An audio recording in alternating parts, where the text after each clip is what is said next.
The February 9th, 2026 meeting of the Bay City City Commission will come to order. The city clerk will give the invocation, which will be followed by the Pledge of Allegiance. Please rise.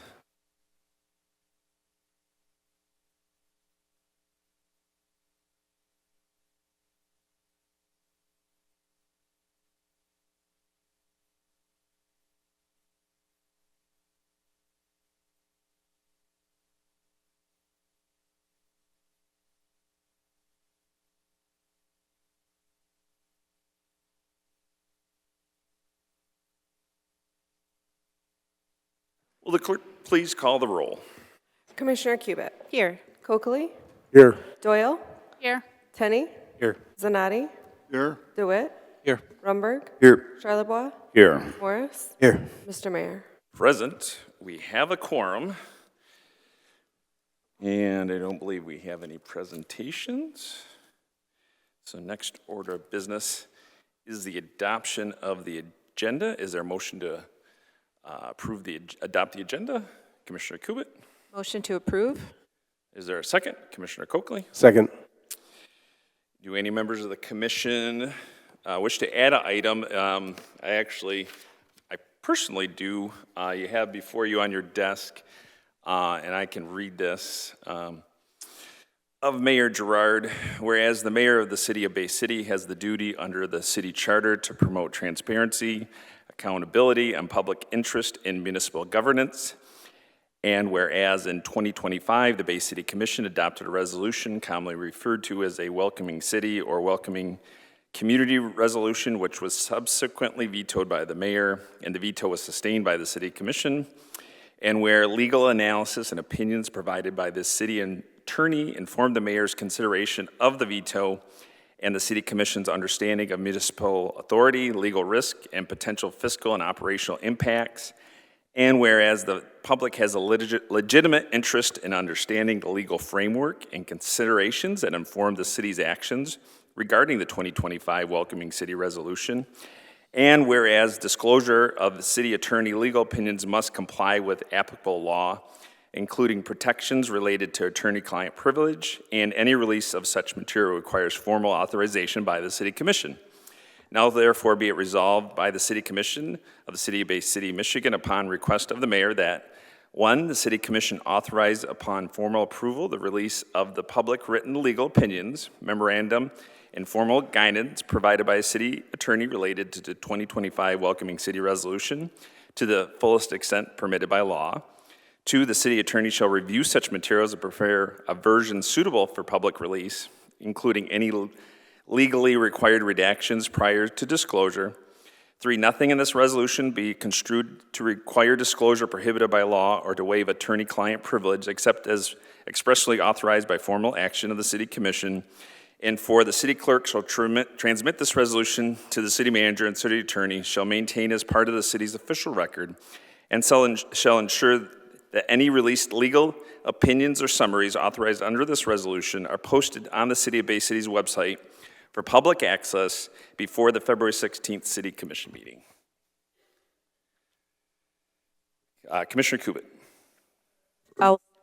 I'll second the motion to add to the So agenda. you need to make the motion. Oh, I need to make the motion. Okay, because you can't. Okay, I'll make the motion to add this resolution to the agenda. Thank you. Is there a second? Commissioner Morris?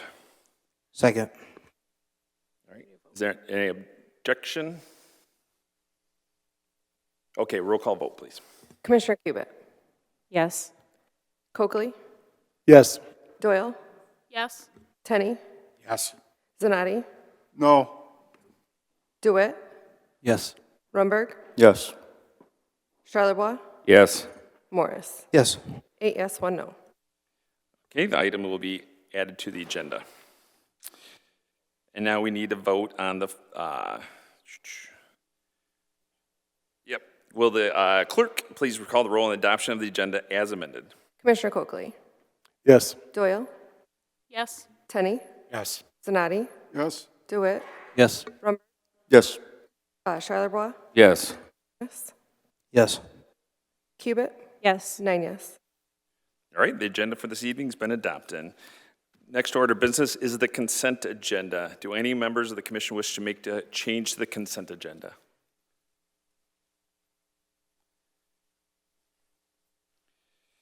All right, is there a motion on the consent agenda? Commissioner DeWitt, Move to approve the consent agenda. is there a second? All right, Commissioner Renberg. Second. All right, will the clerk please call the roll on the adoption of the consent agenda? What's that?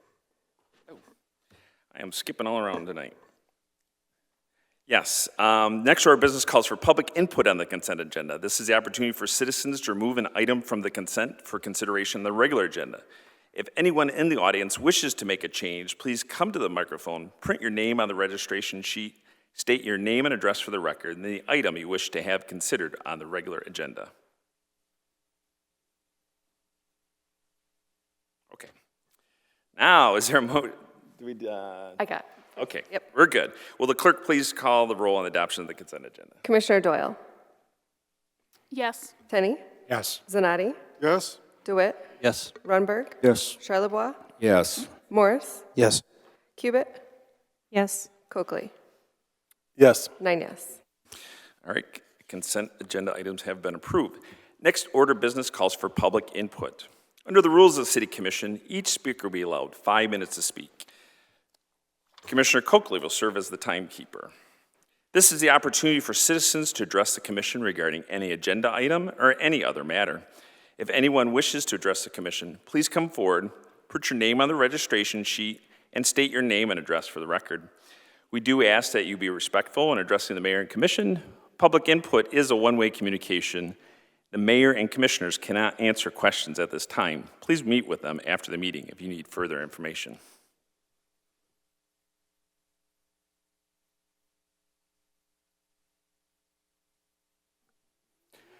Good evening, Paul Kleinow, 1713 10th Street. I originally had planned to come and do a public comment in favor of a grant that made the news this weekend, but given today's news from MLive that that's currently gone, I guess that's kind of moot, but I still wanted to talk about what happened over the weekend. So for anyone who was not in the know, there was a news article released over the weekend from MLive, and I have a photo of it here, and the headline was, Bay City could add roundabout by 2035 with new funding request. I have the screenshot here. That was promptly met with a wave of negative comments. It was followed the next day by a comment by the mayor who, I have the screenshot here as well. Just wanted to let everyone know that the road project with the roundabout has been pulled off the agenda. Not sure if and when it'll return. I know that I spoke with several residents who planned on coming to tomorrow's meeting to speak about it. Thanks. So what I wanted to talk about today is for a local government to be effective, for local government to be able to achieve its goals, it needs good communication. And that comes from both the government side and also on our media. And I think in both cases we saw failures, because I could go over any of those MLive comments. I pulled some from underneath the mayor's post today just for what people got from the headline and the way this came out of the city. They said, here's a couple quotes. Good. We don't need to waste state or local money on that beep anyways. Roundabout not needed as there's traffic, as the traffic is all going to the only free bridge. Our streets, especially side streets, need to be repaved, and the city seems to have forgotten the south end completely. Throw it in the trash where it belongs. There are far more important road considerations that grants could provide. A roundabout is not one of them. Maybe just fix our horrible roads in town. Even if this city did potentially need a roundabout built somewhere, there are way more important projects to be addressed first. So I'll remind you the headline from MLive was, Bay City could add roundabout by 2035 with new funding request. Was that actually what the project was? No. Forgive my amateur map skills. The project was for a 1.4 mile road rebuild from Washington on one toll bridge all the way to Essexville, past the Independence, to the other toll bridge. Show the audience here. The part in red. No, just address the commission if you would. Thank you. The part in red was what the project was going to be for. The roundabout was one intersection of 17 this project would have passed. And yet every negative comment, every blowback, all these social media comments and direct DMs and calls, I'm sure all of the people in front of me received over the weekend came from bad communication. Because not only did MLive write a frankly terrible headline on this, but I didn't see more than 1 or 2 commissioners coming out to the city and saying, sorry, I know a lot of people are worried about this roundabout. I'm not even here to defend roundabouts. I'm here to defend our city getting $18 million from the federal government for free to rebuild 1.4 miles of road. And we're going to turn down projects because of negative public feedback when people don't even know what they're talking about. They haven't been educated. How can they know what they're talking about? So I think with all of the projects we want to accomplish this year, and especially what we expect to happen at next week's meeting, I think this commission, city staff, and my particular ire for that MLive headline, it needs to be focused on actually trying to explain things to people, because otherwise we're just never going to be able to get any work done. People are going to be mad for no reason. That's the main thing I wanted to bring up today. I really hope that we can see that education in the future, and please, MLive, do better on the headlines. My other personal gripe is stop writing headlines that are, don't go to this country this year. Please put that in the headline. I need to know that. But that's all I have for today. Other than that, I'm looking forward to the proposal of the resolution for welcoming cities. I'm interested also to the release of the attorney information from the mayor. I think that's important to know. But I also think that we are not the only city who has done this. And we are not doing anything no one else has done. And I think it's very important we consider what we can do to keep our city safe and keep our trust with law enforcement strong. Thank you. Thank you.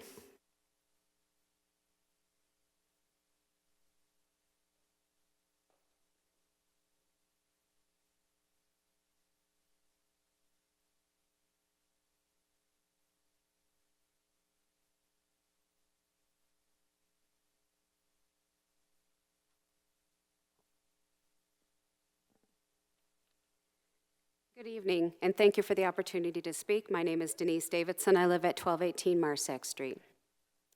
I am speaking tonight with regards to the Commissioner Tenney's resolution regarding Bay County Emergency Management and Warming Centers. I'm curious to know if any of the City Commission members or anybody has reviewed the Bay County Emergency Services information or the 211 information to see what they offer. The Good Samaritan Rescue Mission has a drop-in shelter, if I'm reading this right, this resolution. I know that there's a city utility shutoff policy, which has been in place for at least 15 years. I know the city, I just saw it recently, the city has social media and mailings informing people of available services. The resolution mentions a possible budget amendment if needed. I'm not really sure where these funds would come from. The resolution also mentions Metro bus transportation. The Metro bus system provides 10 fixed routes and a DART system. I am not in favor of this resolution, and I urge you to vote no. Thank you very much. Thank you.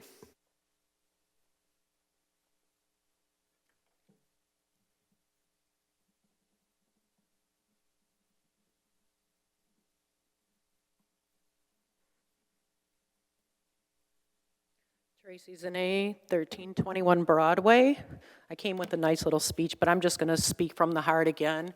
I'm here to, of course, support Mr. Tenney's warming center because, once again, we have failed miserably for our community. We had, 4 days of inclement weather under 28 degrees, and we had no place for people to go between the hours of, 8 and 11. We have the drop-in center that operates from 6 p.m. to 8 a.m. 7 days a week. We have the Salvation Army that offers their services between 11 and 4. People are dismissed every single day from that shelter between those times, 8 and 10. Where do they go? McDonald's? The library? Where does that leave people that their power might go out? Where does it leave those folks that are still living in tents or in their cars in this community?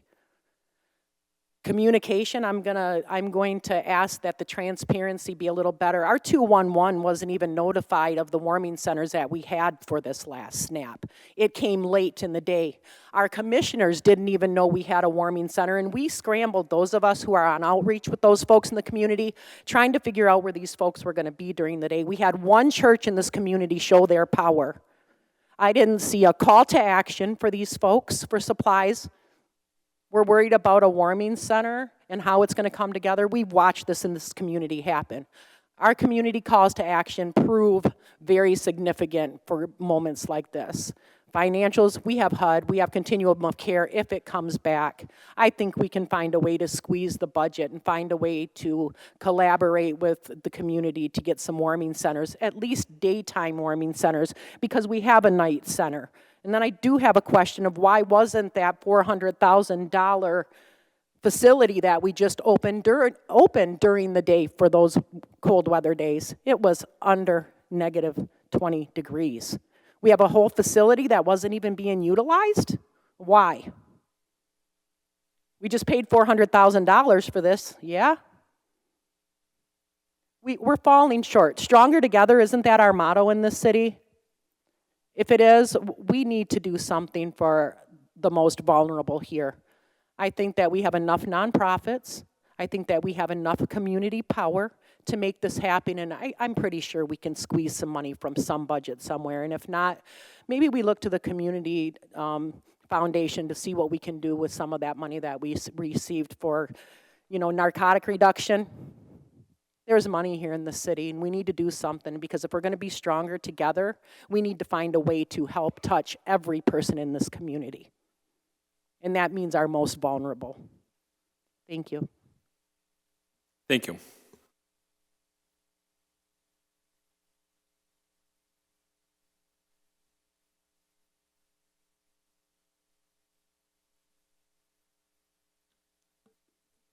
Good evening. My name is Chelsea Anderson. I live at 910 13th Street. I'm not here to talk about any one issue, but more my concerns about Bay City as a whole right now. Everything good in our community, from our sister city relationship to our local history to our basic neighborhood support, seems to be happening because of a select few people. Other areas, such as our basic infrastructure, are literally crumbling. We don't have a sustainable system. We have a handful of exhausted individuals in a city of 30,000 people. As anyone can see on Facebook, many residents are frustrated, and they have reason to be. It takes a village to be a village, but right now we're charging too much for admission. When the Dow Bay Area Y prices out average families, and uptown and downtown are too costly for the people living here, you're not building a village, you're building a gated community. On the city website, it says, as the county seat and largest municipality in Bay County, Bay City has been a center of commerce, industry, government, and culture. I know that was true once. I believe it can be again, but it is not our current reality. We're approaching a 65th anniversary with our sister city, Ansbach, but that relationship is struggling because the select few holding it up don't have the support they need. Last week, we had a primary for representation for the 35th district, something all of us have been upset that we haven't had, and Bay County's voter turnout was 21.7% of registered voters. We cannot claim to be a center of culture and government if we cannot maintain the partnerships we already have or make our own YMCA accessible to the average family. Yet we also cannot be responsible citizens if we consider spewing insults online as the pinnacle of community engagement. We all must do better.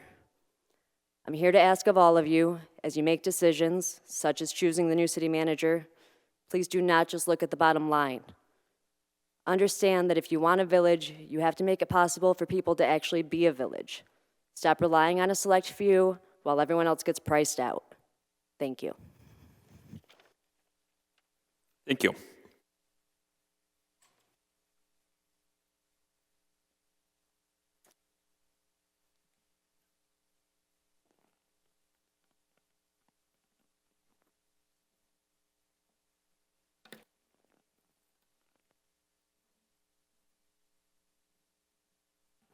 John Davidson, 1218 Marsac. Yes, that was my wife that came up.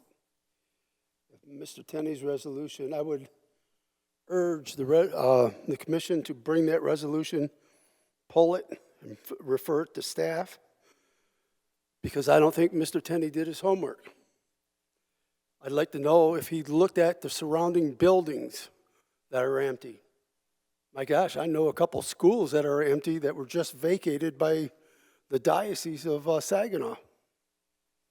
Have you checked those buildings out? What about St. Joe's? There's a gym sitting there. Have you checked those out?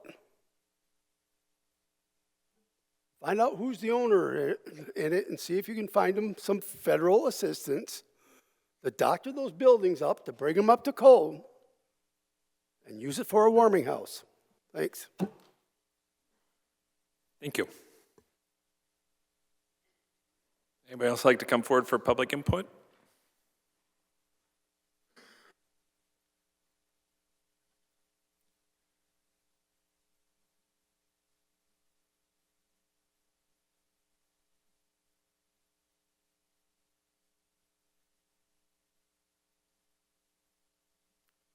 Hi, my name's Brenda Buckhorn. I live on Winona, 304, apartment 2. I have to say thank you to all the community and their outreach. I was one person who was homeless and living in the tent. Can you lower it just a little bit so we can, because it goes on the record? How's that? Perfect, a little better. I just want to thank everybody for all their community outreach. I was homeless, sleeping in a tent for 3 years. And without the outreach, Mickey Duforium, I don't think I'd be here. Number 2, I'm still really close with a lot of the homeless. They really, really need a day warming center. I just had people over for dinner that said they were freezing. The shelter was supposed to serve them warm food. They're getting bag lunches at night. These people are hungry. I don't know what else to say. They need warmth. They need, how can I say, more support. I'm all for everything for the homeless. Please, please, vote on these warming centers. They need everything. Thanks. Thank you. Anybody else? Okay.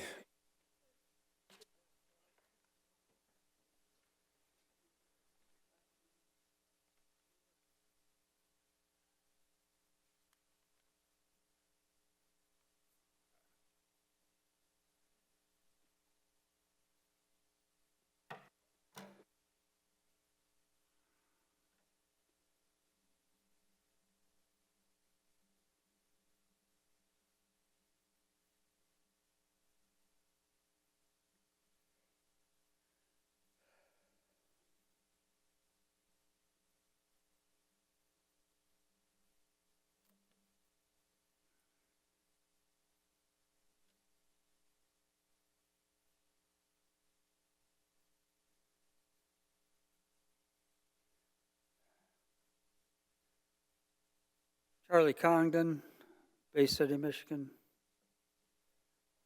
I want to talk about this welcoming city concept. I've been trying to find out for a long time what exactly is a welcoming city and how you go about it, and what we're going to be stuck with if we were to pass it.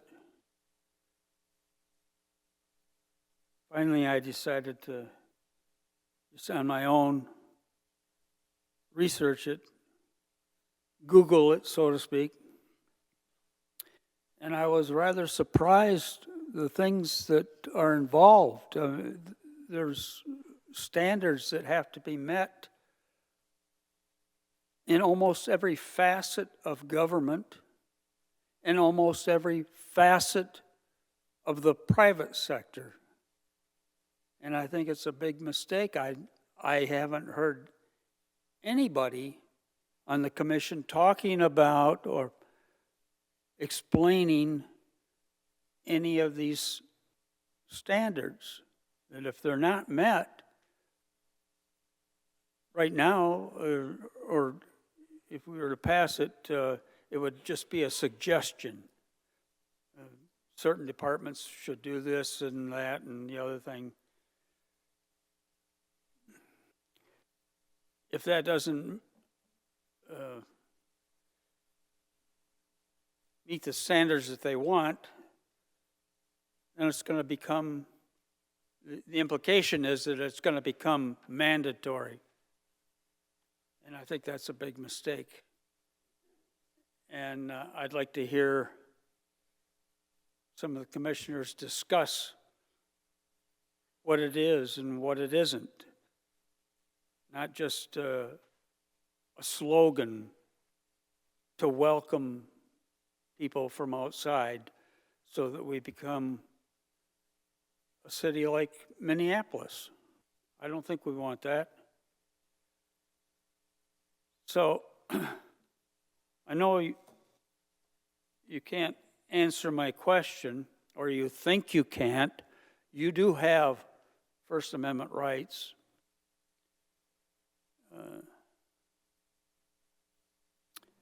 And you can talk as long as you want. I've only got 5 minutes. So it'd be nice if somebody could explain what these welcoming cities are all about. Does it then become a sanctuary city? Is that the next step? We should worry about that. And the people that are proposing it should explain it.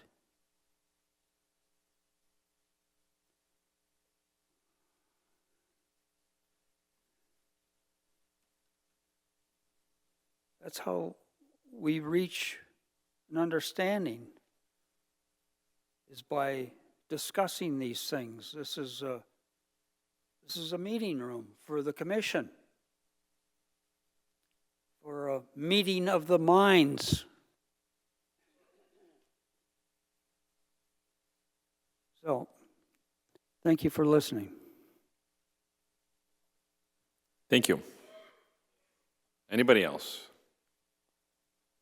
Okay. Next order of business is remarks of the mayor and commission. Do any commissioners have some remarks? Commissioner Tenney. Thank you to the chair. Just wanted to quickly say Happy Black History Month. Black history is American history, and it should be celebrated as such. Also, just today, I've learned that the former Four Aces bar in the 4th Ward of Bay City has become a recovery bar. So I'm eager to learn more about that, especially as we talk about folks who are living through recovery in the community and being a recovered alcoholic myself. I thought that was pretty cool and thought I would share that. That's all I got. Thank you. Thank you. Any other? Commissioner DeWitt. Yeah, mine's going to be more about things that we've seen over the past week or so, both in the federal and state, and the complaints that we see on social media and in our inboxes, and the dichotomy of what local control means. We're told that we want local control. We want local control of how we spend our money, how we can get our money, and what projects we can prioritize. But usually when someone brings up something that is not a right of center idea, it said, no, you can't do local control like that. I think that's something that we're working on here, trying to figure out what can be done, what can't be done, the discussions we have in this chamber. And then we have things like happens in Lansing, where we have our representative actively vote to remove funding from us, and then try to be a white knight, come back and give us the money back that he voted to take away. And when he says, well, I did it because of this, it's like, well, you gave 3 different answers before you settled on which one was the one that fit your agenda. And I think that that partisanship of local politics, when at the same time his party is pushing local control of solar and wind power, but not local control to the landowners, local control to the ones who run the townships, even though they also get to choose whether or not to do stuff. I just think that the way that local control is being utilized as a political bludgeon against progress and against change is something that is going to be a massive factor in local policy for probably in the next decade or so, as we try to figure out what is normal today. What we've seen with the temporary pause in federal funding that was been resolved is more federal control by those who want small government on local governments. They claim they want small government, and yet every time there's something that they don't like happening, they stand up, they slow down funding, and then they say things like, well, we want to control your cops. We want to control your funding more. I think that's harmful. I think that the voices that are saying that need to realize that they don't actually stand for anything. They're standing for their power. And when they're affecting small communities, it's hard for a city of 30,000 with an average income of 42,000 to fight back. It is. But we need to try to see what we can do to make the community what we want it to be. And until things change in Washington and in Lansing to where they actually listen to what locals want and they can build policy to how locals want to run their localities, then we're going to be hitting walls, both us and smaller communities and actually in even larger communities as we go forward. I'd like to see this town get up to about 100,000 people eventually. It's not going to happen while I'm in this seat. I don't have that kind of illusion of grandeur of what we're doing here. But just us creating policy and us trying to do things that make it more livable for a future is what we need to focus on. I think we're doing pretty good things here. I mean, some things we're not passing, some things we're not going to pass, some things we could pass and look at information, we get the information back and go, well, that's not feasible. So I think we are making progress there. But this is how we're trying to do things, and when we keep getting told that we can't do this because someone wants to control us, I think that's a problem. Thank you. Thank you. Any other commissioner? Commissioner Coakley. Yeah, real quick. First of all, Trinity Episcopal Church on Center Avenue is having a pancake breakfast February 17th, 5 to 7, $7. Pancakes, bacon, eggs, the whole spiel there if you want to stop by. We did have another infrastructure meeting. Not a lot going on from that. Our first property that we were considering if we were going to rebuild Fire Station 2 did not work out because of, I guess the land was not too good there. So currently looking at the second property right now to see if that's going to work, and ideally it should. If I understood correctly, Senator Peters had an approval for some money for demolition of the Station 2? That was for the cleanup. The cleanup, yes, yes. So and that's got to be used by a certain amount of time, was it, or is that still unlimited? I don't know if Caleb has a date in mind when they said we have to use it by. Okay. Okay, that's what I thought, within a year. So that's pretty much what came out of that meeting. So there was $1 million is the number I see for the cleanup. That's all I have. Thank you. All right, yeah, so Commissioner Runberg. Thank you. To clarify some things from the last speaker at the podium, the reason you struggle to find solid definitions of either welcoming or sanctuary cities is because there are no hard legal definitions on there. They're kind of catch-all terms, slogans that were popularized by various movements, both for them and in criticism of them. To note, obviously the text of the resolutions that are being proposed for next week's meeting have not been made public yet. So there's a lot of people are just speculating on the text. Nowhere in there does it say that this designates Bay City as a welcoming or sanctuary city. What it does is it shields the city from fiscal liability, as we've seen across the country. Places like Suffolk County, New York, parts of California, they have all been had to pay out within the millions for the use of administrative warrants, administrative detainers, which are not the same as a judicial warrant. And if you go back to your civics class, there is the 3 articles at the beginning of the Constitution. Article 3 is the judiciary. They are the ones who issue judicial warrants, and then it is up to Article 2, which is the executive, to execute on that. So an administrative warrant is something that is issued by the executive as a form of policy direction for the office of the executive or the branch of the executive. So what my resolution does, and there will be more on this when the agenda drops, is it prohibits us from enforcing administrative warrants in the cases where an appearance ticket would otherwise be issued.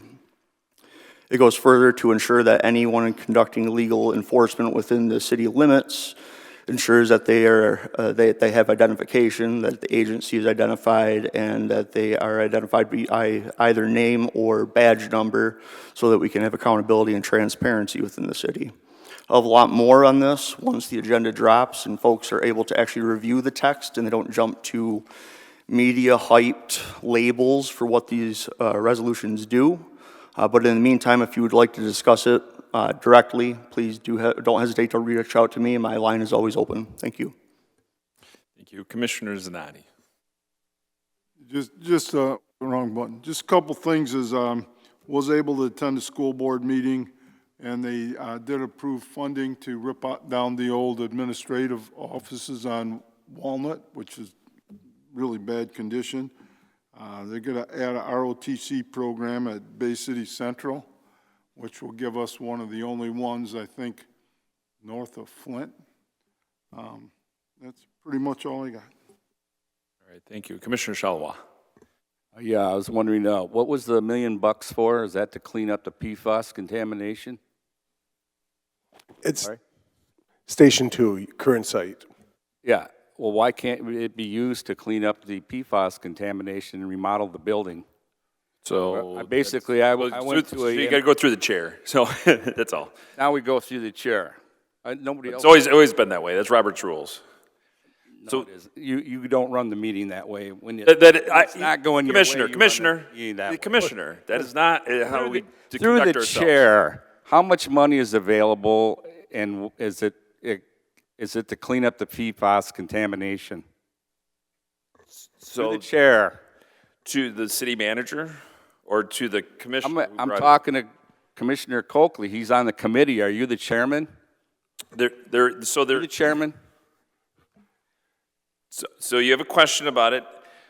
So he's at the meeting. There is no chair of that group, as I'm aware of. So do you have the question of the city manager who? To the city manager, through the chair, how much money is available and what's it going to be used for?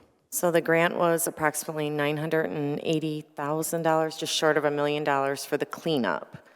And why can't that be used to clean it up and repair the building instead of, my understanding when I go into those meetings, I wasn't asked to be on it because that speaks volumes, because I'm the one that brought this up in the first place and wrote resolutions on repairing station number 5.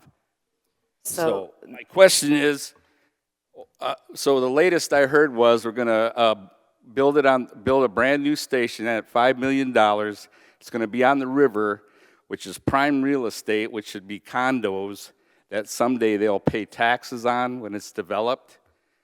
And somehow Station 5 got thrown under the bus wheels. The whole northwest side of the city, again, is at risk. We have a river running through it. And I've already told many stories about equipment being trapped on the wrong side of the river in a fire. So I want to know why can't that happen? So for that the big thing, the sky is falling. The sky is falling. PFAS contamination. PFAS, now there's money to clean it up. So why not clean it up and repair the station? So we have to clean it up, and we cannot rebuild on that.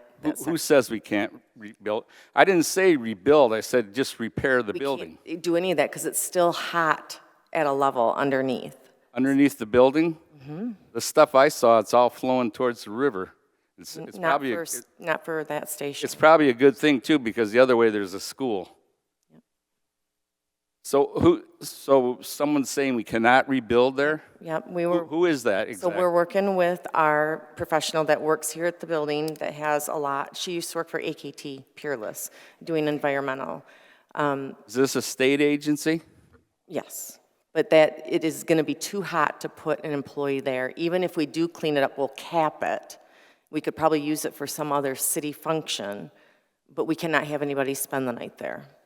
We just can't. It's unsafe. And if I called down there, I'd get the same answer?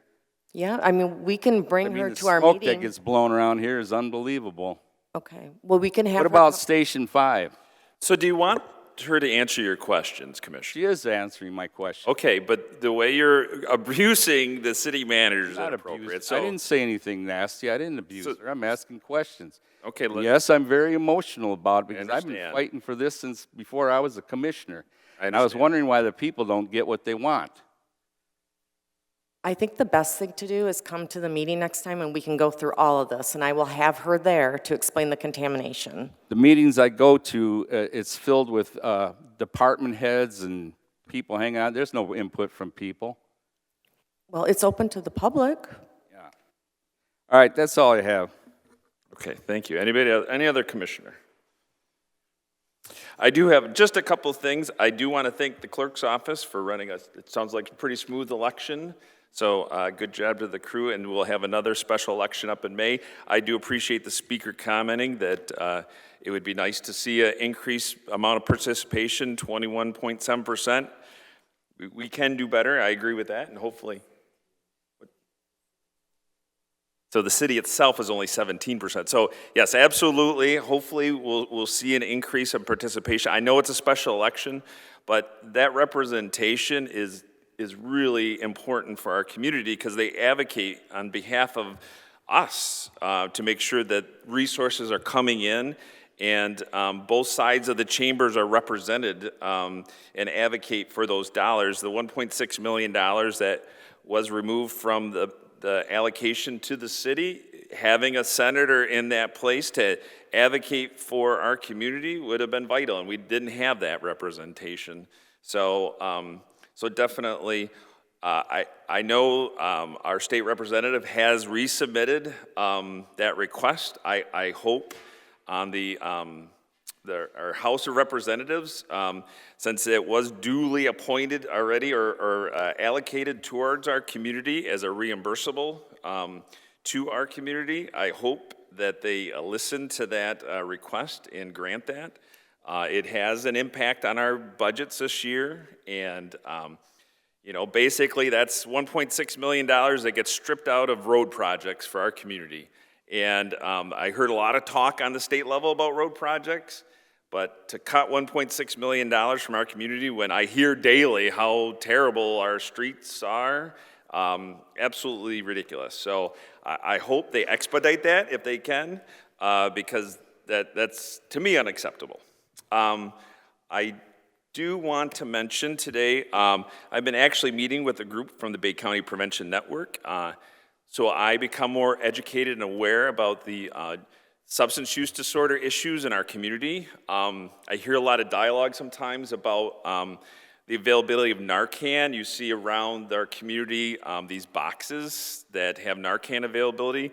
Just because we have access to Narcan doesn't mean it's promoting drugs. We have to stop this stigma against substance use. It's an issue in our community, and we really need to take it seriously. And the more availability of Narcan, naloxone, it saves lives. So I really want to emphasize that it's a positive thing for our community. Would we like to see people in treatment? Absolutely. And the more treatment access that we can make available and connect people to, I think we need to encourage that. Not everybody's in that moment, and so the more support, though, we can give to people, I think the better. So if you have friends and family, know people in active addiction, we do have cards downstairs now. I was able to bring in. There's actually a QR code if you want to know where those Narcan little newspaper booths are, so you have access. You scan that QR code and you'll know exactly where to go. There's also a list of resources that are available if you do need support. So hopefully, if you need that information, get it. I know there were some comments about 211. Hopefully, those resources are out there, and you'll hear more. Hopefully, we can get in a presentation sometime in the near future so we can hear kind of the statistics and the numbers that are impacting our community. I think it's critical we listen and learn how we support folks on all levels. So I wanted to say that. And then I just want to say I really want to encourage younger folks to get involved with local government. And that's why I've proposed and want to see a youth council group. I'm still outreach to our local school district on that. I gave a proposal. Hopefully we can sit down in the near future and have something done. I probably should get it to you, Commissioner Zanotti, so you can see that and help advocate for that. I have talked to the superintendent.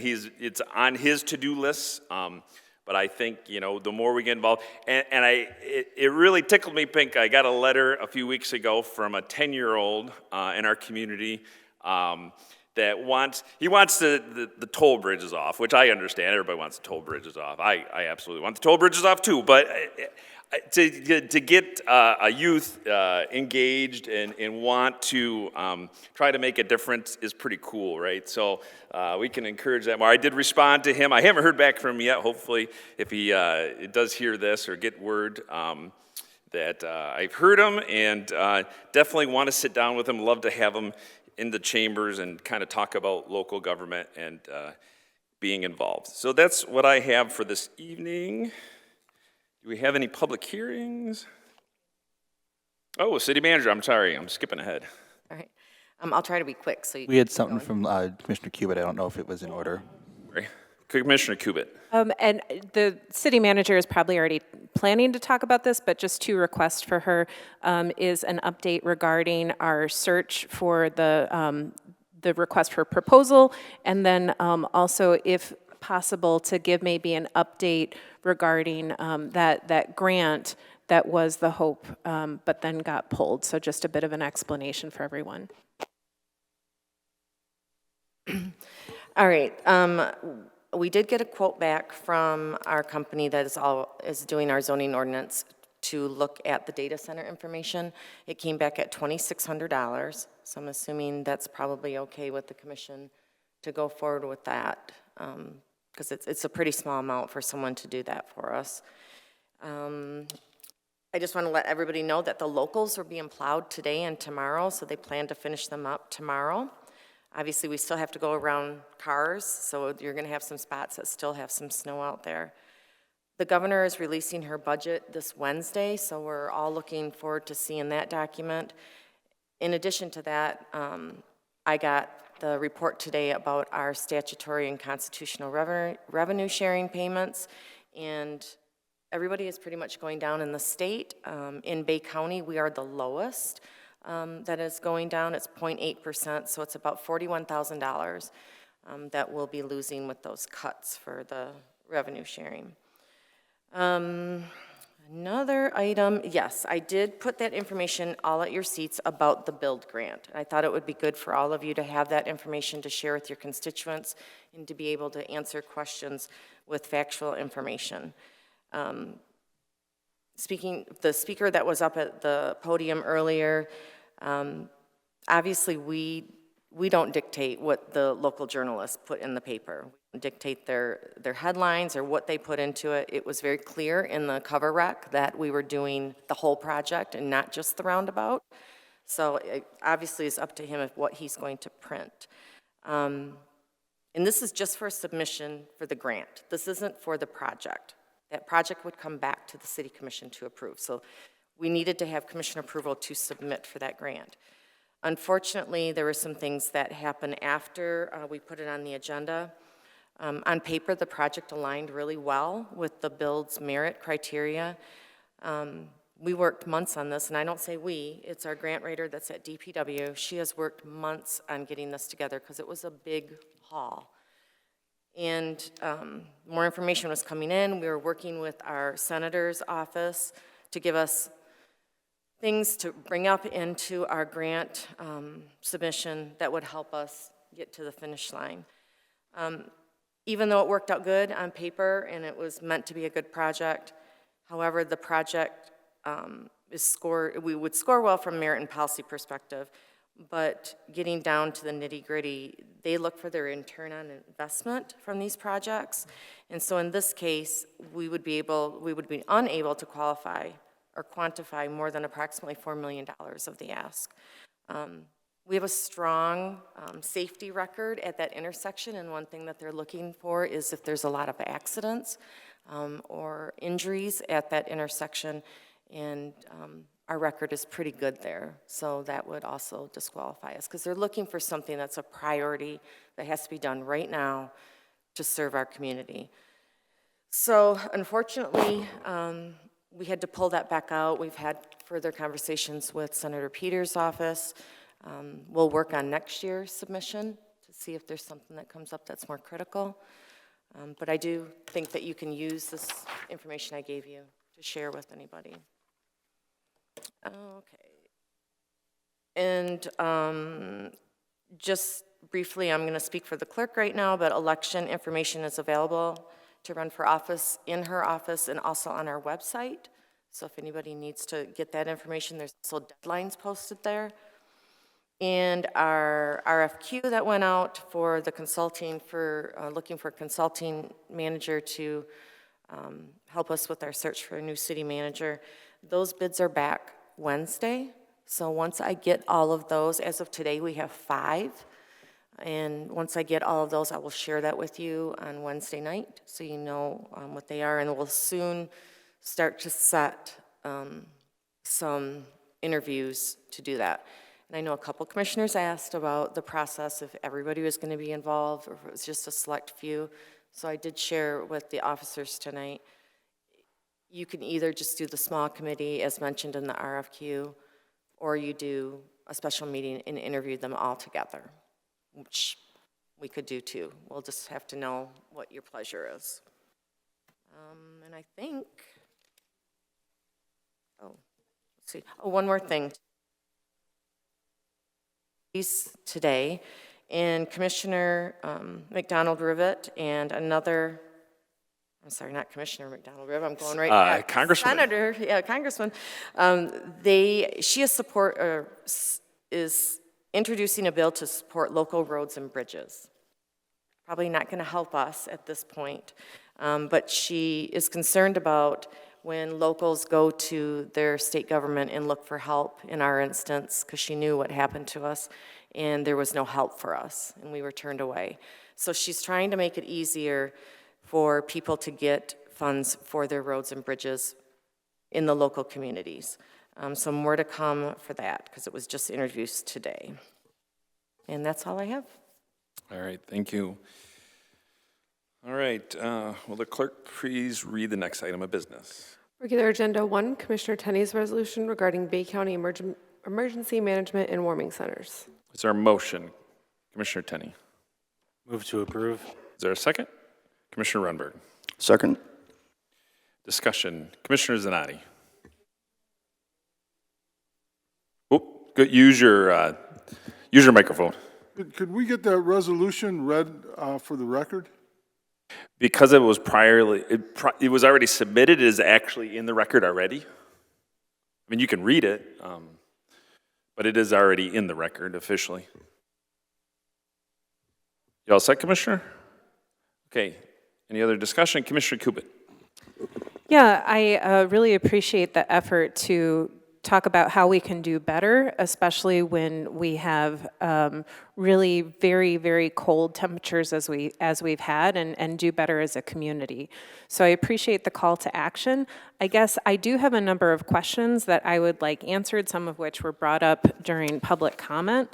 You know, my first question, maybe somebody here knows, is obviously we just opened up the warming center at Good Samaritan Rescue Mission, and I'd like to know how that's doing. Are they at capacity, and is it possible for them to extend into daytime hours when it is particularly cold? So I don't know if anybody has that information, and I guess I'll start with that.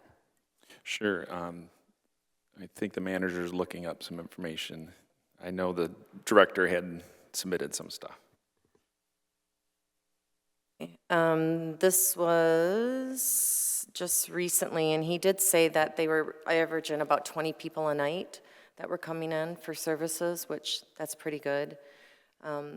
We can talk to him about the days. I mean, obviously we can't dictate what he's going to do. Maybe he has some other ideas too on daytime shelters. Yeah, I guess talking to him would be great. I think capacity is 35, is that correct, at night? I think it was. And, you know, I don't know what all the regulations are. You know, I think one of the speakers talked about, or maybe they didn't, but, you know, there are certain protocols that have to be in place if you're doing certain things. I don't know what applicable regulations or rules would exist for this type of situation, but obviously they're the ones in town that know about these things, so I think talking to them makes sense. I think talking to the folks in Lansing who have done the Code Blue makes a lot of sense. I don't know if Commissioner Tenney has already done that and figured out what our colleagues in Lansing have learned about starting all of this and how it's going and what their lessons learned are. And then also, you know, I appreciate that the resolution as written is throwing out ideas. You know, it's meant to be open-ended, starting the conversation, maybe collaborate with our county partners, which I appreciate. But, you know, I guess I would have preferred if, and I don't know to what extent you did, already talk with the county partners about what might be possible, specifically with county buildings or county transportation. So perhaps Commissioner Tenney can inform us a little bit about, you know, conversations that he's had. So, Commissioner Tenney, would you like to address that? Sure. It could, through the chair, would it just make sense if I made my discussion points all right now after? Okay, thanks. So, yes, a lot of what you're saying is accurate when it comes to my colleagues' remarks. It did throw out ideas. It did leave a lot of liberty/freedom to city staff because A, we're not Lansing. We're not going to have the same resources or expected outcomes that they have. B, we need to look at what makes sense for us. And it's about leaning into these partnerships. And also, I would hate to jump the gun and talk to the county and step on toes when we already have that function going on at a city level. We have an emergency management plan. Yes, I did read it in its entirety. The things that I found was there was nothing specific and measurable when it comes to addressing life-threatening temperatures. Yes, we do have the Good Samaritan Rescue Mission drop-in center that's only open at nighttime. Very grateful for that. However, as one of the speakers pointed out, we do have a gap when it comes to daytime warming centers. And I do want to applaud a number of people, actually. First, the speaker, Tracy Zane, who is up here tonight of Wicked Emporium Studios, for advocating for this. Also, all of the great partners that we have in the community who have been filling these gaps the best they can, whether it be the Salvation Army, the Dream Center, oh shucks, I'm missing some, Pastor Smith's church, the Salvation Army as well, right? So the spirits of this is to make something formal. When we hit these specific weather conditions, maybe the solution, and again, I defer to city staff because we don't want to micromanage how they do things. Maybe it's a budget neutral idea, like, hey, for or so partners around town who typically do these things, would it be possible that you guys open your doors under these specific weather conditions? That would be perfect. Maybe it is a vacant building. Maybe it's in collaboration with the county who is in charge of the Metro buses. Lansing has a warming bus that rides around just for the purpose of folks seeking warmth, right? Maybe it's some city-owned space. Whatever the city could do to fill that gap with something specific and measurable, attainable, relevant, time-sensitive, all of those things, I would be all ears. The other thing is, I feel as if we can't talk out of both sides of our mouth as a community. I know a number of people are unhappy about people who are experiencing homeless, occupying spaces like the library. Well, this is a solution to that, right? We have to be solution-oriented. I often think of the gentleman who was trying to seek shelter on the west side of the city about a dozen or so years ago in a tractor trailer who lost his life because it was too doggone cold. So if we can save some lives, like, let's do it. Also, I had a constituent reach out to me who accused me of partisanship. I guess I don't know where that comes from. I don't think that helping our fellow neighbors is a partisan issue. I got the impression that he leaned right. I don't know. Anyway, I would just remind folks that the Americans with Disabilities Act was championed by George Herbert Walker Bush. So back to my point, helping others isn't a partisan issue, and it really shouldn't be up for debate, okay? And I should also add that if there's a budget item that we looked at for any of these ideas or any other ideas that city staff have, I think that we probably could find some dollars there, right? But that's all I have for now. I'll happily entertain questions as they come up too. Thank you.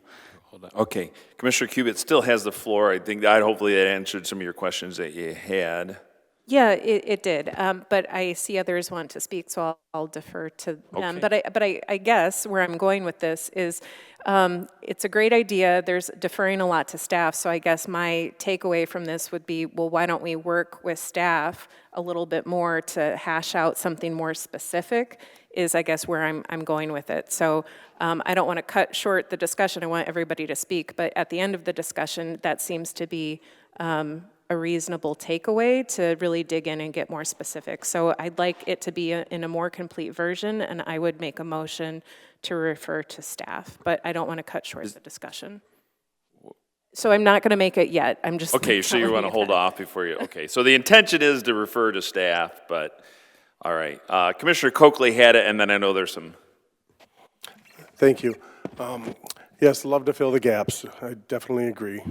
A couple things with the, working with the county, that is also a county meeting thing and go to a county commission meeting.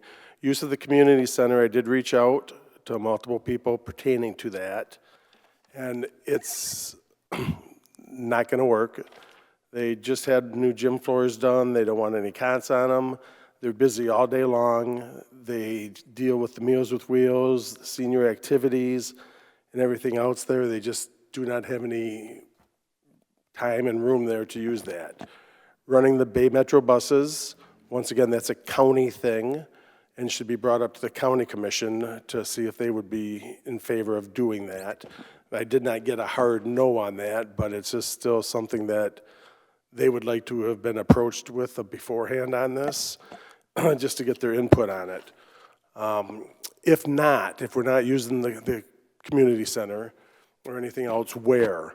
And if we are going to create a new place, if I'm not mistaken, it has to be state certified for a drop-in.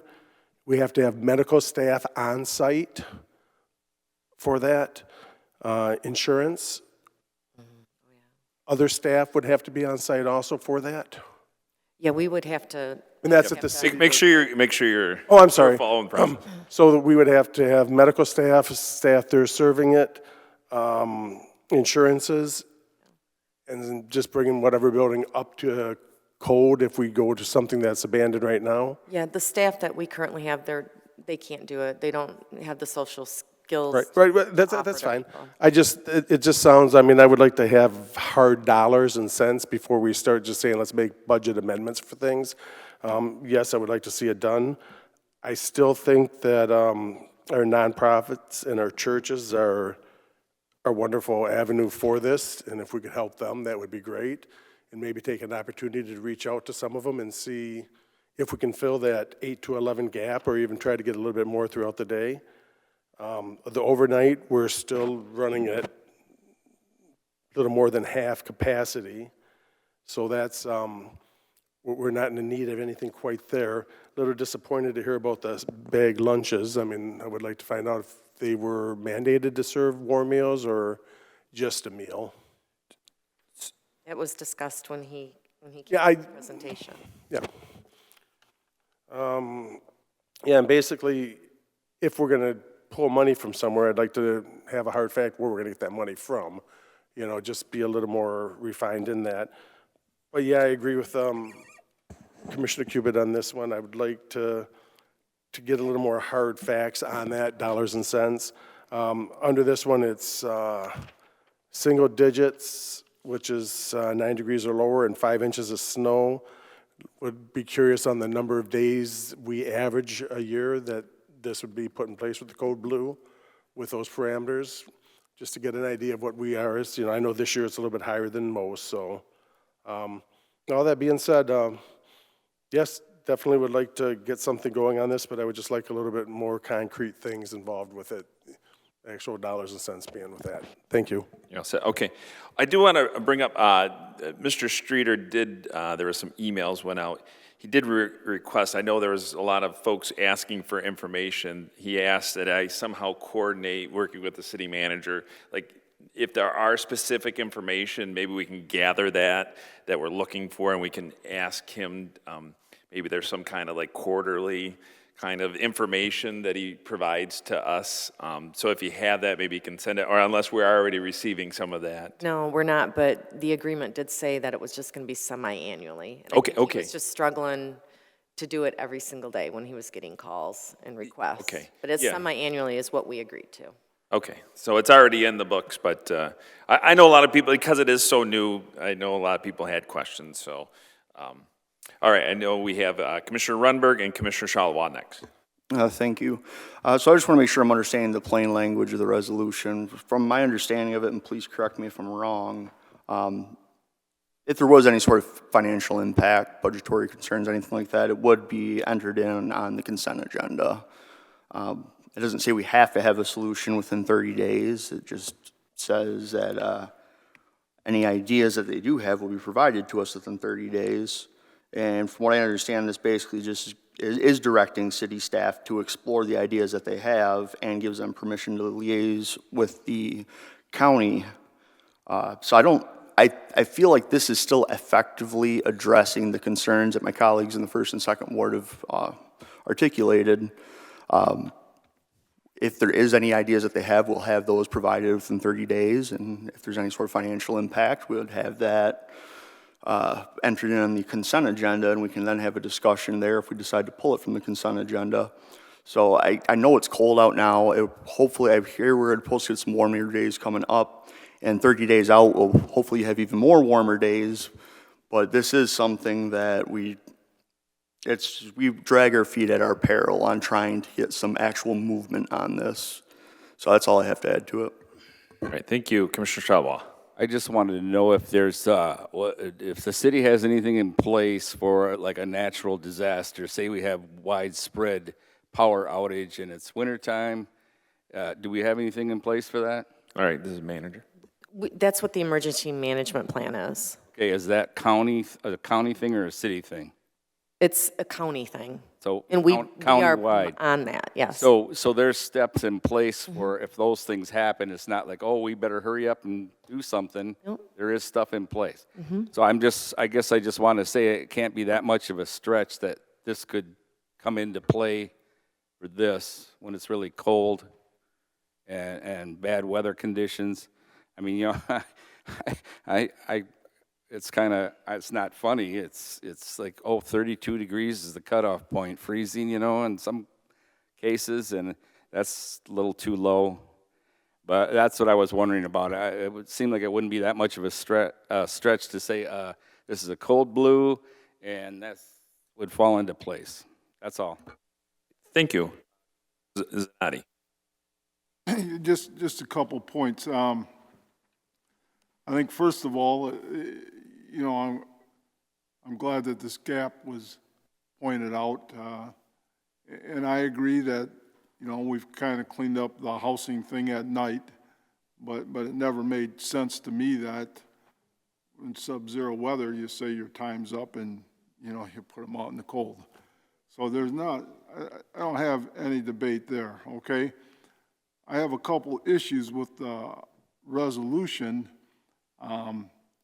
You know, kind of putting the burden on the city manager who only has a little over a month left, okay? That along with the fact that, trust me on this one, eventually it's going to get warmer out there, okay? So I don't think this is a problem we're going to, you know, hopefully we can deal with it for next year. I don't think we're going to get anything done for this year, okay? Now, what I think is the other thing too is I wasn't here when you guys and women gave the money for the housing, okay? That was kind of like a permanent fix. I think that program's going to be there, and it was money spent that's going to be sustained. If we go fast on something right now to say we did something, but we don't have buy-in, yeah, I've dealt with budgets all the time, and you know, there's enough pressure. Somebody can find a little bit of money here, but it's not bought in. I really think this thing is a community issue, maybe even bigger than Bay City, and just listen to everybody talks. You know, this guy talked to this guy, and this guy talked to, and nobody really knows what the heck's going on, okay? We just know people don't have anywhere to go during the day. But we have a lot of resources in that community, and doesn't it make sense for us to put together a group of people that do that stuff and call a meeting and let's see where their direction would go, because you might create something that'll be here in 10 years and not just 1 year, or not when you're not on the commission or I'm not on the commission or nobody's babying them. I mean, I think that's where it's got to come from, okay? And this isn't a negative way, okay? I could come up with all kinds of stuff and get support to tell the city manager to do, you know? Recreation, a reading program for little kids and all that. It's got to be us, okay? It's got to be us as leaders in the community. I would be more than willing to serve on any committee that does something for the poor or unhoused or whatever the term is we call them today. I can't keep up with that stuff. But that's got to come from us. And I think, you know, I would ask that, you know, maybe we pull this resolution and let's get serious about putting a group of people together and call the streeter guy and call the, you know, get some of the churches and let's see where we're at. Thank you. Commissioner Cube, can I just make one comment? When the cold weather hit, I did put out through social media, I had received a press release from, I don't want to pronounce this wrong, but Jessamine Baptist Church, that they were going to open up a warming center due to the extreme cold. And so I got that out as much as I could. And then it made me think that, okay, are there more places out there that are going to open up their doors? And we don't have a central process for awareness. So I did get a lot of feedback through that. And I appreciate Commissioner Tenney's efforts, you know, through that conversation and dialogue, I think, to put together. I know a resident who spoke today, Mrs. Zane, brought up the concerns and issues that there isn't a coordinated effort. And I think, as Commissioner Zane pointed out, you know, those dialogue, you know, being a former director of a nonprofit agency, we'd have those dialogues. And I think it is important to establish that and a process in place to raise awareness. You know, is it through the city? Is it coordinated with the county? I think there should be some kind of effort together, and not one entity altogether. Because you know, to care for each other is a community effort, and to look out for the neighbors is a community effort. So I just wanted to say that, you know, I think, you know, how can we work together, and not us and against them? It's we. How do we solve this challenge that we have right now? So that's all I wanted to say. Is I think it's a noble cause that we need to figure out together. Commissioner Kubit or Commissioner Doyle first. Okay. So just in the interest of, I guess, paring down the directive here, because again, it is relatively vague because we want to have a lot of options available to us. From what I'm hearing and from what we heard from the community, I would like to see a budget put together of, first of all, can we open for daytime service at the warming center? That seems like it's the most accessible and easy, easy to reach. Again, because there are requirements to have people, you have to have medical, you have to have certain licensing. Not just any place can open as a warming center. So I think that's first and foremost is who is already eligible and address those first. Commissioner Coakley, I like the idea of finding out how many average days per year we're talking. I think that's a tremendous smart starting point because it gives us an idea of what we need to budget for. And then I also have a question regarding the buses, and I apologize because this wasn't a clear policy, I guess I would call it, that I could find anywhere.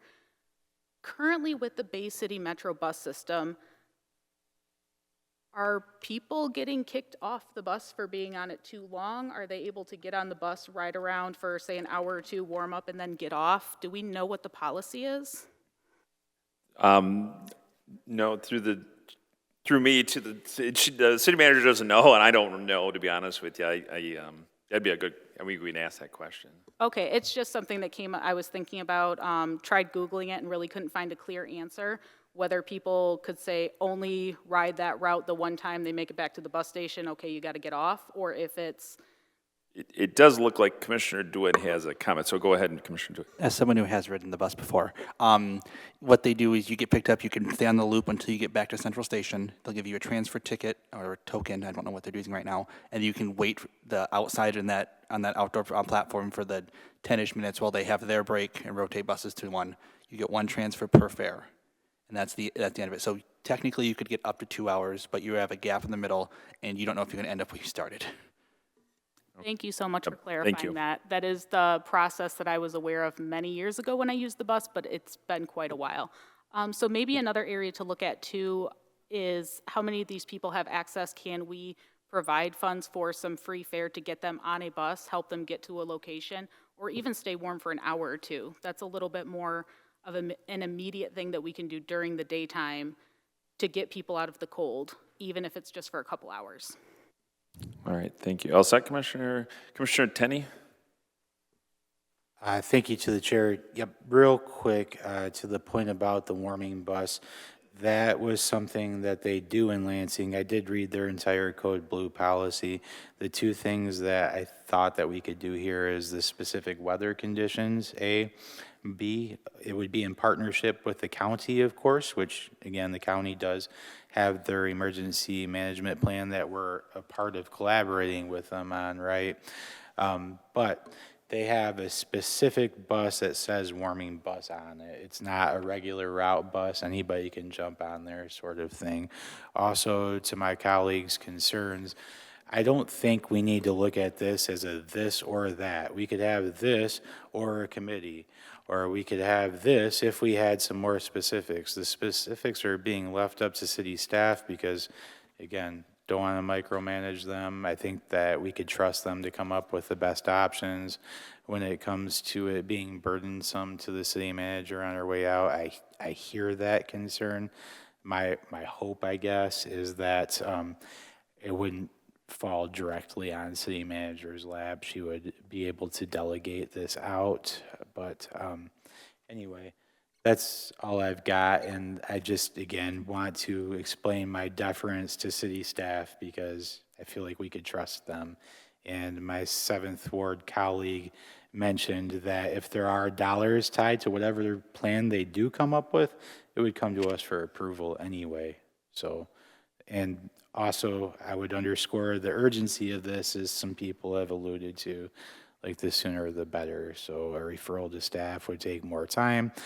And I would also be remiss if I didn't acknowledge on my own that I should have put something together sooner rather than later when it comes to this. But that's all I got. Thank you. Thank you. Commissioner Kubit. Yeah, I think there's things that we can do as a community immediately and things that we can do formally using like protocols and having like codes and, potentially using city resources. So when we're bringing formal resolutions to do something formal, I want it to be as put together as possible. But at the same time, I recognize that people need now, and I recognize that 211 exists now, and if the, you know, the city could have done better getting information to 211 immediately, or you know, frankly, I guess that would have been Good Samaritan Rescue Mission, but, you know, we all need to collaboratively work together to have information get out to the people that need it in the most efficient way. So as far as I'm concerned, 211 is supposed to have the most up-to-date information, and the more that we can all do to spread the word about resources that are available and contribute to those resources. I'd be happy to volunteer if a local church would be kind enough to immediately open up their doors and help spread the word. I think those are things that we can all do together now. But when it comes to initiating a formal code blue like Lansing, what the protocols are, if there are budgets, you know, if we can do formal collaborations with partners, because I know code blue did include community partnerships with churches during the day. And I think that's the thing that we can do right now, because they don't have some of the regulations that we as a government entity does. So yes, I'm happy to do fast stuff as a personal individual, but when it comes to the formal government stuff, I think we do need to refer this to staff. So that being said, I am going to make a motion to refer this to staff at this time. All right, so there's a motion to refer to staff. There is a second. Commissioner Coakley. Second. Is there objection to refer to staff at this point? Okay, Commissioner Tenney. Object. Okay. Say it louder for the people in the back. Object. All right, thank you. So at this time, we're going to vote on the objection. No, I'll let the clerk read it so she understands exactly what she. So the objection is just a roll call. So the motion is to refer. So a yes means yes, you agree to refer, and a no means you disagree to referring. All right, everybody clear on what you're voting on? Okay, roll call vote. Commissioner Tenney. No. You didn't come through. No. Thank you. Zanatti. Yes. DeWitt. No. No. Rumberg. No. Charlebois. No. Morris. Yes. Cubitt. Yes. Coakley. Yes. Doyle. Yes. 5 yes, 4 no. Okay, the motion to refer to staff has been approved. Would the clerk please read the next item on the agenda? That would be the mayor's resolution that was added at the beginning of the meeting. Is there a motion? Commissioner DeWitt. Motion to approve is presented. Thank you. Is there a second? Commissioner Rundberg. Second. Discussion? Yep, Commissioner Rundberg. Yeah, I just want to make sure I'm understanding exactly what we're looking at here. Is this in regards to HB 4338 of 25? That would be if that one and 4339, which is at the county level, passed, it would amend HB 4342 of 25, which is how we deal with revenue sharing. Is that what this references? Is that what this was in regarding the changes there? Because it passed the House and the Senate, state level, but has yet to be signed by the governor. So it references the city attorney rendered an opinion on the Welcoming City resolution last year, so it's released that formally to the public. And then any, I know that you've submitted your resolution, 3 resolutions to be put forward next Monday, and so it would be any legal opinions provided by the city attorney, those would be made public, so the public can see what is in their consideration with the city legal opinion on that. Okay, so it will cover the new wording on the 3 resolutions for 216's agenda? Yes, that's the request, is to because it's broken into 3 different resolutions, so. All right, thank you. Any other discussion? Yes, Commissioner Kubik. I under number 1, it says upon formal approval, which I think that we're the ones giving the formal approval. So I think that then that should be stricken because there doesn't need to be a second act. Like if we're passing the resolution, then it's approved. So we're telling the city attorney to release the information. So he doesn't need to come back to us for further approval. So I guess I would make an amendment to strike that phrase upon formal approval from number 1 for clarity's sake, but maybe I'm the only one confused by it. So, yes, Commissioner, I'm just reading it. Commissioner Tenney, you have a comment before? Just real quick, I read this as the formal approval would be us passing this, not we pass it and then they have to come back, but maybe I'm mistaken too. So for clear, the intent is that you're going to, I'm asking you to approve this tonight, and then that will give the authorization. So that just spells it out that by the act of approving this, then it authorizes the city attorney then to make that public and make any adjustments that have been noted in the actual resolution for public purview to make sure that we're covering all the legal standards. Okay, then I would make the motion to amend to strike upon formal approval, because with a formal approved agenda, that's confusing to me. So I want to take that out. So my motion to amend is to strike the phrase upon formal approval from number 1. Okay, is there, do we need a second, or is there, ask for, okay, is there a second to that? Commissioner Coakley? I'll second it, but we're still good with that? Yeah, I think if that's only 3 words, I get it stricken. Yeah, I'm second. Okay, I will strike it and, oh, so it's your motion, so you just need to write the change, that's all, on the document. And you can, that can be an email if you prefer. I just need it for the record. Okay. May I approach? Yeah. All right, so that. It can't just be a line out, though. It will be your motion. It has to be in writing. The written motion to remove strike those 3 words from my resolution. Okay, so to be clear, so you gave a verbal motion to put it on today's agenda. You're making an amendment, so I need, it's the same thing as anything else. I need an actual amendment in writing to put with our records of exactly how you spoke it. I move to remove upon formal approval. It's not our rules.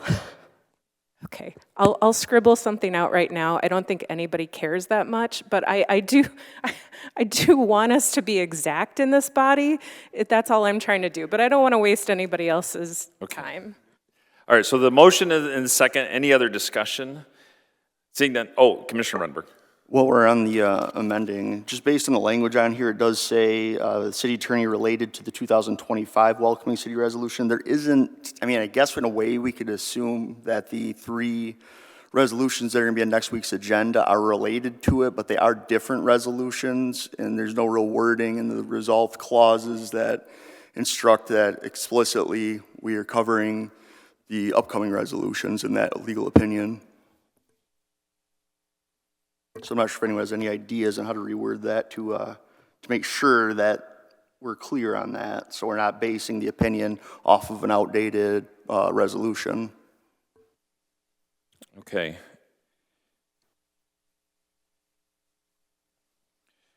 So what I would, Commissioner Zanotti?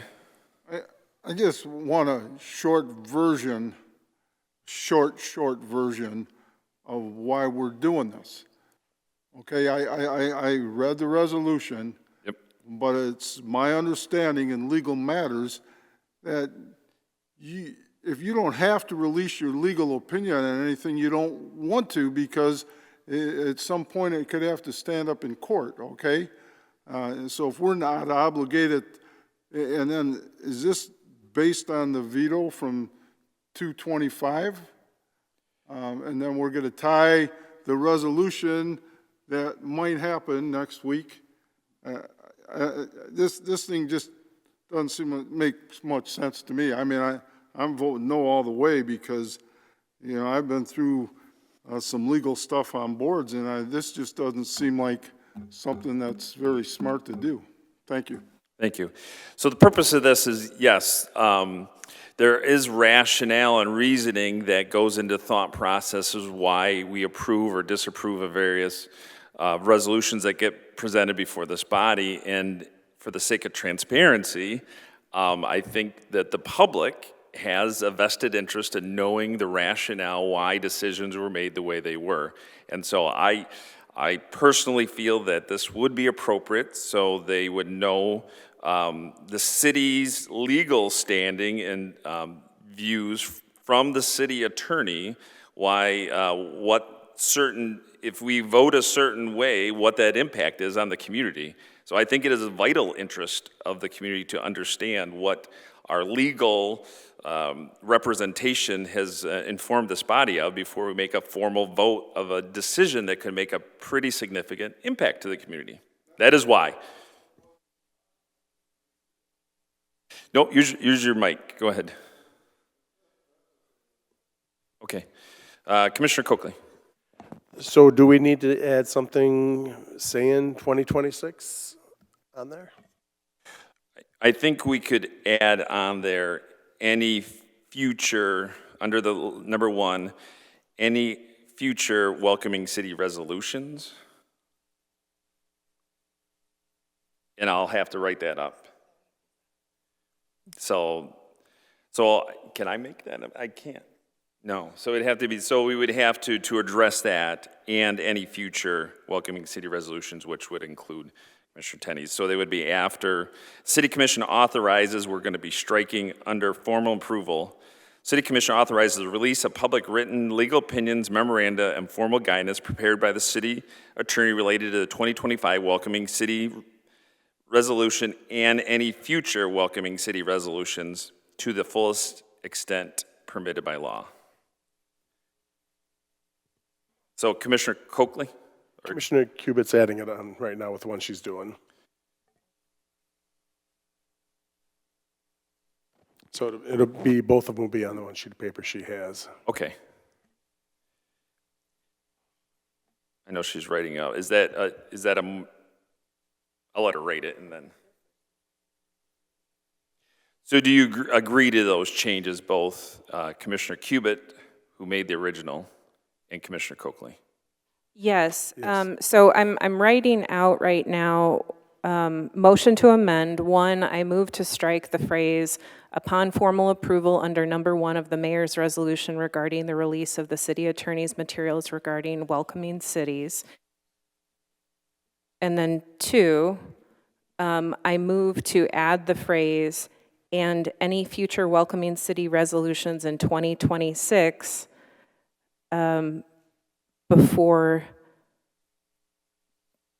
after the last comma of number 1. Yes. Did Commissioner Coakley, did you support that? I support that. Okay. Any other discussion? So I believe there's 3 of you that are seated at this commission that never got that opinion, correct? Correct. So I need to get that out to Cubitt, Doyle, Zanotti, because I think you all should have that when you're making the decision. And also, I cannot promise that the city attorney will have anything on Monday. I mean, it's a week out, and if you're looking for an attorney opinion on it, it might take him some time. I guess within reason, I suppose that. Yeah, I mean, I don't know his schedule, so I just don't think that I'll ask him tomorrow morning, but okay. I can't promise. Okay.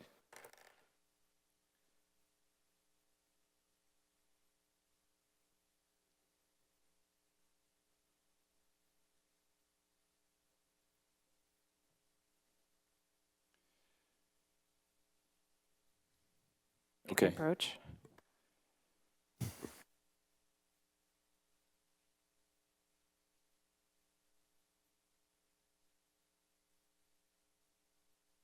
All right, we're still in discussion. Commissioner Zanotti. I think, like we're handwriting, changing a resolution, then we're extending the number of years. Hey, maybe we gotta go back, and then we're gonna vote on this, and we're saying it's because legally we want to. This isn't making a whole lot of sense to me. Somebody wasn't done right, we should get a resolution ahead of time and everything else, okay? This is nothing about transparency. This is like the kangaroo court, you know, we're bringing pages back and forth and adding words and adding years. That's not right, Mayor. Thank you. Okay, thanks for the comments. Commissioner Kubit. Yeah, I appreciate the comment. You know, all of this is a pretty quick timeline, I think, for everybody. Just like everybody else, I get the agenda along with the public at 5 o'clock on Wednesday when it's posted, and then have to vote on a Monday night. That makes me very uncomfortable, and I'm rushing around doing everything I can. I appreciate that the attempt here is knowing that there's these 3 resolutions coming out on Wednesday that are going to be voted on next Monday, that there's information that the city attorney has already spent some of his professional resources that we paid for to try and dig into the legalities of these issues, which in an effort of transparency, I think it would be good for everybody to have that information. As was just mentioned, I haven't read it yet either because I wasn't on the commission at the time. So I would very much like that information, and I think everybody else would like it too. So I appreciate the attempt to just get it out there. I want to say, normally under normal processes, I would have liked to had this come forward a lot sooner. However, through the media is how I learned about, on a vacation, I learned about that this was potentially coming, and there's a time frame, and so I think it's in the best interest of the community to have this information that we're basing these decisions on in the public eye and not kept in secret. And so I'm going to do everything I can to make sure that it's out there so we can all have the proper information in the public eye, and then we can vote from there. Commissioner Rundberg. Thank you. Through the chair to the city manager, when you send the previous legal opinion, can you ensure that the original resolution that was passed 5-4 is attached to that? Yes. Thank you. Absolutely.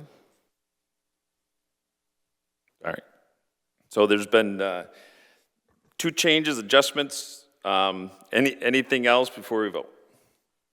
I think we have to vote on my proposed amendments. All right, so we're going to vote on the amendment of the amendment. So roll call vote, please. Does anybody need it read again, or are we good? Okay. We're going to go Commissioner Zanotti. No. DeWitt? Yes. Rumberg? Yes. Charlebois? Yes. Morris? Yes. Cubit? Yes. Coakley? Yes. Doyle? Yes. Tenney? Yes. 8 yes, 1 no. All right, it's been approved with the, as the amendments, yes. All right, any other further discussion to vote as amended? Okay, roll call vote, please. Commissioner DeWitt? Yes. Rumberg? Yes. Charlebois? Yes. Morris? Yes. Cubit? Yes. Coakley? Yes. Doyle? Yes. Tenney? Yes. Zanotti? No. 8 yes, 1 no. All right, motion's been approved as amended. Any other business before us? All right, we are adjourned. Thank you. See you next week.